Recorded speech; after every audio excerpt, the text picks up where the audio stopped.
दोस्तों, सुज़लॉन एनर्जी की बात करें तो स्टॉक के अंदर आप देख सकते हो कि आज काफ़ी बड़ी गिरावट देखने को मिली है। वैसे तो एनर्जी सेक्टर में गिरावट थी, लेकिन उतनी बड़ी नहीं थी जितनी गिरावट सुज़लॉन में हुई है। जबकि बहुत ही दमदार रिजल्ट दिया इस बार सुज़लॉन ने। इतने शानदार प्रॉफिट के बाद स्टॉक के अंदर गिरावट की वजह क्या उसको समझेंगे। दूसरी तरफ ब्रोकरेज हाउस तो बहुत ज़्यादा बुलिश है। इस रिजल्ट के बाद ब्रोकरेज हाउस ने अपने तरफ से ये राय रखी है कि सुज़लॉन आने वाले समय काफ़ी शानदार कर सकता है। जैसे कि सुज़लॉन का जो सबसे बड़ा प्लस पॉइंट है कि पूरी की पूरी लोकल मैन्युफैक्चरिंग करती है कंपनी।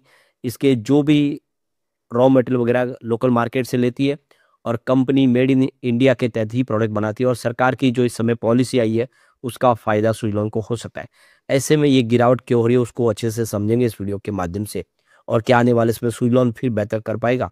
लेकिन फ्रेंड्स, उससे पहले अगर आप पहली बार हमारे चैनल पे आए तो चैनल को सब्सक्राइब कर दीजिए, एक बेल आइकॉन दबा दीजिए ताकि जब भी नया वीडियो बने पहला नोटिफिकेशन आपको मिले। वीडियो पसंद आए तो लाइक से जरूर कीजिए।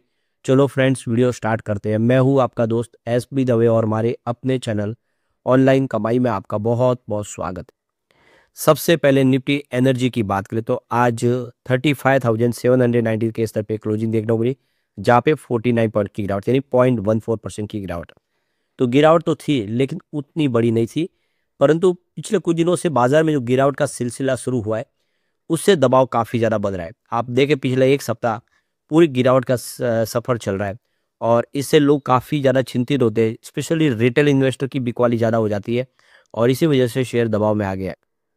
अब सुज़लॉन एनर्जी की बात करें, आज 57.50 पर क्लोजिंग देखने को मिली, जहाँ पे 3.54% की काफ़ी बड़ी गिरावट देखने को मिली। तो इतना शानदार रिजल्ट, उसके बावजूद भी गिरावट जो हो रही है, ये कुछ समझ में नहीं आ रही है क्योंकि इस शानदार रिजल्ट के बाद तो तेज़ी बननी थी, लेकिन हो नहीं रहा है। स्टॉक आप देखिए इस बार 61 तक चला गया तेज़ी में, लेकिन वो 61 का शेयर फिर से 57 पर आ गया है। यही बात समझ में नहीं आ रही। तो आप देखो कि 59.61 पर क्लोजिंग थी कल की। आज गिरावट के साथ ही इसने शुरुआत की और आप देख सकते हो कि ये गिरावट का सिलसिला और बढ़ गया, यानी 56.93 तक आया। तो आप क्लियरली देख सकते हो कि काफ़ी ज़्यादा गिरावट हुई। क्लोजिंग थोड़ी सी ऊपर ज़रूर है, लेकिन स्टॉक इस समय काफ़ी दबाव में। अब सुज़लॉन की परफॉर्मेंस देखें तो शॉर्ट टर्म में तो ये नुकसानदेह साबित हुआ स्टॉक, लेकिन लॉन्ग टर्म में ये बहुत बड़ा मल्टीबैगर साबित हुआ। आप देखिए पिछले एक साल में 13.98% के आसपास की गिरावट हुई है।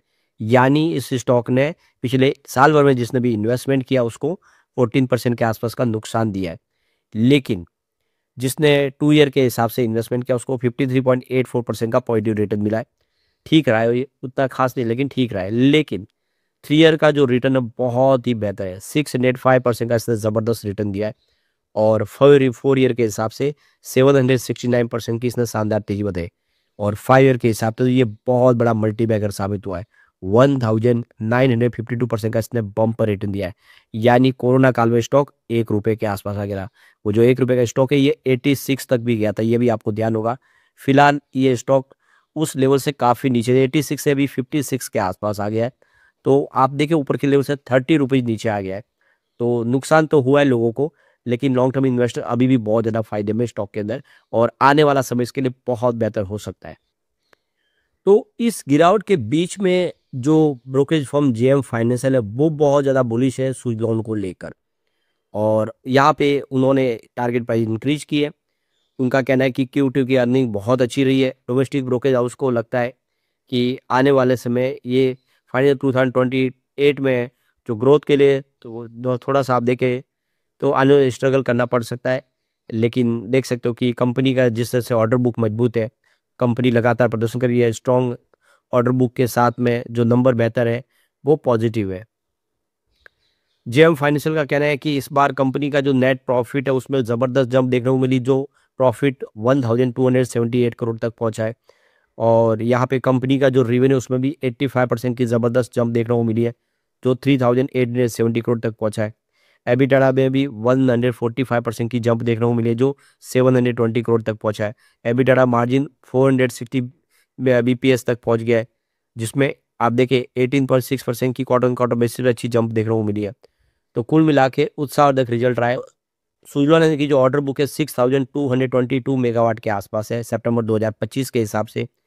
और कंपनी का डाइवर्सिफाई पोर्टफोलियो। तो कॉन्फ्रेंस कॉल के दरमियान कंपनी की तरफ से कहा गया है कि कंपनी इस समय आरई के जो टेंडर है उसके लिए बिडिंग प्रक्रिया में हिस्सा ले रही है और कंपनी को काफ़ी पॉजिटिव रेस्पॉन्स मिल रहा है। मैनेजमेंट का कहना है कि हमारी ऑर्डर इशू में किसी प्रकार की कोई भी प्रॉब्लम नहीं है, हमारे ऑर्डर बुक बहुत मजबूत है और आने वाले समय हम अपनी इस ईपीसी ऑर्डर को जो करंट लेवल पर 20% के आसपास उसको 50% तक लेकर जाएंगे फाइनेंशियल 2028 तक। तो जेएम फाइनेंशियल का कहना है कि कंपनी का कॉन्फिडेंस बोलता है कि ये कंपनी आने वाले समय बेहतर करेगी और कंपनी का बिजनेस लगातार बढ़ता हुआ दिखाई देगा। मैनेजमेंट को भरोसा है कि आने वाले फाइनेंशियल 2026 तक यानी पूरा ये 1500 मेगावाट तक की इनकी ऑर्डर ये कंप्लीट करेंगे। और यहाँ पे देख कि इस समय जो चैलेंजेस है वो जमीन अधिग्रहण का है और इसके लिए रास्ते निकाले जा रहे हैं। कंपनी आप देख लो कि इस समय ईपीसी जो प्रोजेक्ट है उसको कॉन्ट्रैक्ट को ज़मीन के साथ में कम सेट करके उसके हिसाब से ही नए प्रोजेक्ट ले रहे, यानी ज़मीन का अधिग्रहण पहले करे। उन्होंने ऑलरेडी आप देखे तो 23 गीगावाट के प्रोजेक्ट के लिए ज़मीन का अधिग्रहण ऑलरेडी उसके लिए आइडेंटिफाई ज़मीन कर ली है। आने वाले समय उसका अधिग्रहण पूरा किया जाएगा। तो ये देख सकते हो कि लैंड एक्विजिशन कंपनी का जो है लगातार शुरू हो चुका है। 11.5 गीगावाट का लैंड एक्विजिशन हो चुका है। तो कंपनी आने वाले समय पूरे जो भी प्रोजेक्ट को कंप्लीट करने उसके लिए ज़मीन की रिक्वायरमेंट है उसको पूरा करते हुए दिखाई दे रहे, जिससे आने वाले समय जो ज़मीन अधिग्रहण का मामला है वो इनके लिए प्रॉब्लम वाला साबित नहीं होगा। तो जेएम फाइनेंशियल का कहना है कि कनेक्टिविटी और लैंड एक्विजिशन थोड़े से चैलेंज है, उसको लेके हमें विश्वास है कि जो इसकी एनुअल इंस्टॉलेशन है वो 7 से 8 गीगावाट के आसपास रह सकती है। और आने वाले समय सुजलॉन देख सकते हो कि अपनी जो ग्रोथ मोमेंटम है उसको फाइनेंशियल 2028 के तक अगर आप देखें तो ये 2.5 गीगावाट, 3.1 गीगावाट और 3.5 गीगावाट के आसपास कंप्लीट कर सकती है। दूसरी तरफ अगर आप देखें तो आनंद राठी भी इसमें बहुत ज़्यादा बुलिश है। उनका कहना है कि कंपनी की इस समय डिलीवरी परफॉर्मेंस काफ़ी बेहतर है और कंपनी अपने सेक्टर की एक मजबूत खिलाड़ी है।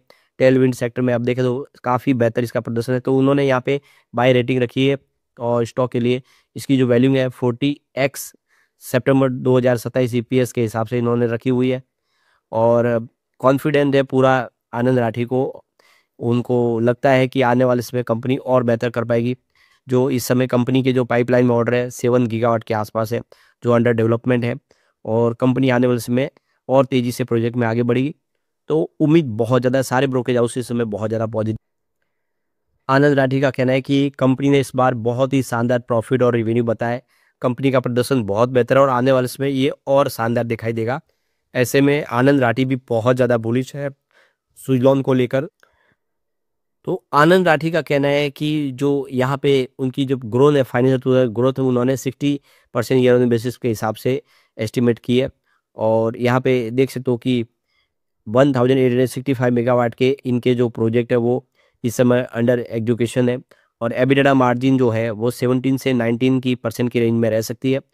तो यहाँ पे ब्रोकरेज फर्म का कहना है कि हमें एक विश्वास है कि आने वाले समय 34.8% से 38.1 और 13.8% सीएजीआर के हिसाब से कंपनी आगे बढ़ती हुई दिखाई देगी।